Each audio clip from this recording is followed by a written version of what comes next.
tutuusin, hindi lang naman kaming mga kontraktor ang nakikinabang dito.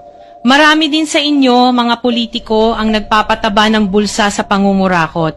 Ang totoo, may hati-hati yan mula sa pinakamataas hanggang sa mga nasa gilid lang ng sistema.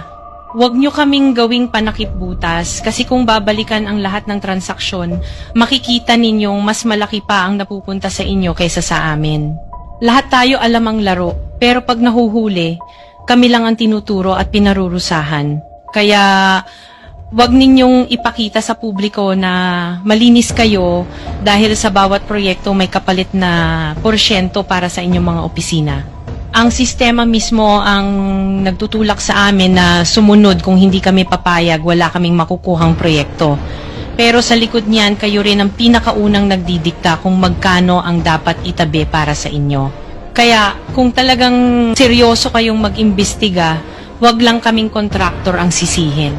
Tingnan ninyo rin ang mga pangalan na nakaupo ngayon sa mga komite, sa mga ahensya, at lalo na sa mismong mga nagpapalakad ng gobyerno. Dahil sa totoo lang, pare-pareho tayong nasa iisang lamesa, iba-iba lang ang laki ng parte na nakukuha. Kawawa po talaga ang mga mamamayang Pilipino kasi ninanakaw lang natin ang kaban ng bayan. Pera ng taong bayan pero tayo ang nakikinabang. Hindi ba tayo nahiya? Ang mga mahihirap mas lalong naghihirap. Kaya tama na ang pangungurakot natin.